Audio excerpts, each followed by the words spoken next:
I'm Sunaina and welcome to our weekly roundup of regional and national news, where we bring you the latest update shaping our communities and our country.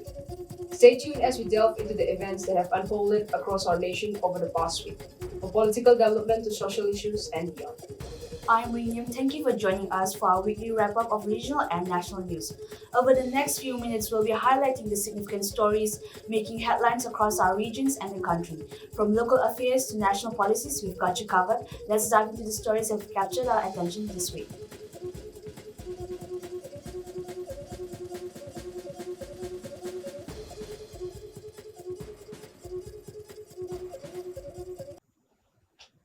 The government of Manipur discredited the claim by the chief of Ukalokai village regarding Tangzing Hill, stating it was fabricated and lacked legal standing. Tangzing Hill range falls within protected forests declared so since 1966. An inquiry was initiated revealing no records of Haukip reserved. The government emphasized Tangzing's historical importance, declaring it a protected site. The claim was deemed misleading with no legal basis, showcasing the government's commitment to preserving historical areas. The Regional Institute of Medical Science in Imphal was granted approval to initiate kidney transplantation, marking a significant milestone in Manipur's healthcare. The registration was accorded under Section 14 and 15 of Transplantation of Human Organs Amendment 2011. The move, authorized by the Directorate of Health Services, underscored RIMS' commitment to providing affordable and accessible healthcare. With preparations underway, RIMS was set to perform its inaugural kidney transplant surgery, promising enhanced medical care for the region. Wednesday marked the commencement of the Class 12 Higher Secondary Examination 2024 conducted by Council of Higher Secondary Education, Manipur, with English paper being the first to be administered.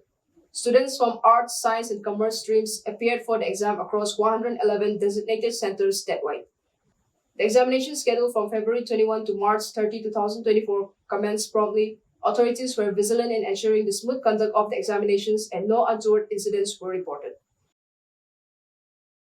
The Manipur High Court has revised its previous order regarding the inclusion of Meiteis in the scheduled tribe list, removing the directive to the state government to expedite the process.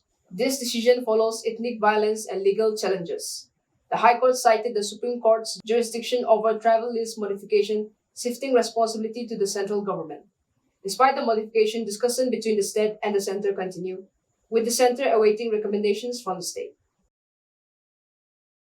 The Manipur police have paused the transfer of personnel due to concerns raised by a tribal body about the safety of Kuki policemen in Meitei-dominated areas. Transfer order remain in effect, but the movement will occur as necessary.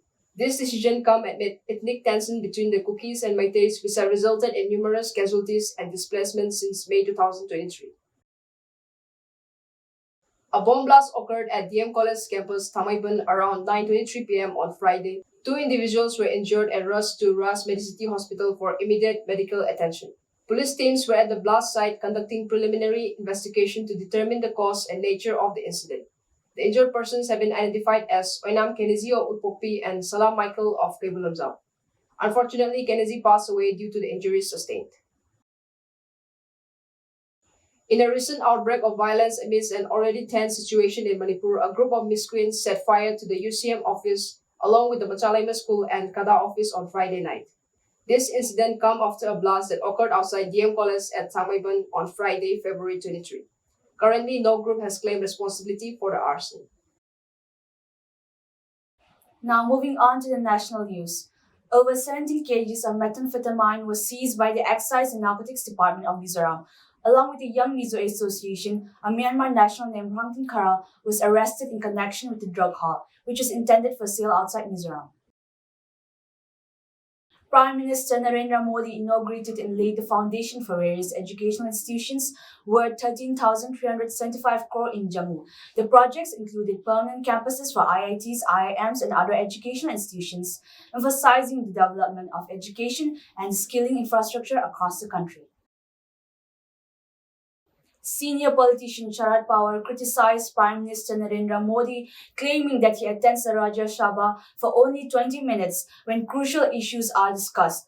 Pawar called Modi's gestures, such as bowing down at the door of the parliament, theatrics, and highlighted concerns about the misuse of power and attacks on fundamental rights.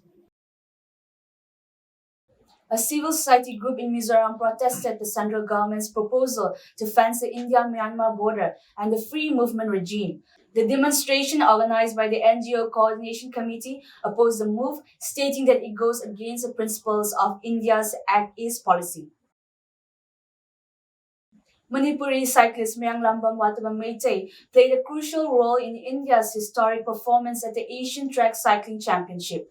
India created history in the Asian Track Cycling Championship by winning a gold medal in the junior women's team sprint event.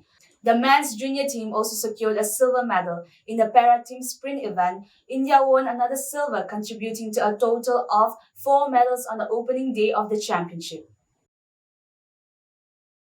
The Central Board of Secondary Education is considering open book examinations for students of classes 9 to 12. A pilot run for OBE in a few schools is proposed for November to December this year, focusing on assessing higher order thinking skills, application, analysis, critical and creative thinking, and problem-solving abilities. The Election Commission is likely to announce the dates for Lok Sabha polls after March 13. Artificial intelligence will be deployed for the smooth conduct of elections, focusing on fact-checking, combating misinformation, ensuring heightened security in sensitive regions. The Reserve Bank of India has asked the National Payments Corporation of India to examine Paytm's request to become a third-party application provider for UPI transactions. Paytm, the third largest app for UPI payments, is seeking approval to continue processing payments via UPI with support from identified banks. That concludes our coverage of the recent turmoil around Manipur and across India. We'll continue to monitor the situation closely and provide updates as they unfold. Thank you for joining us. Have a good night.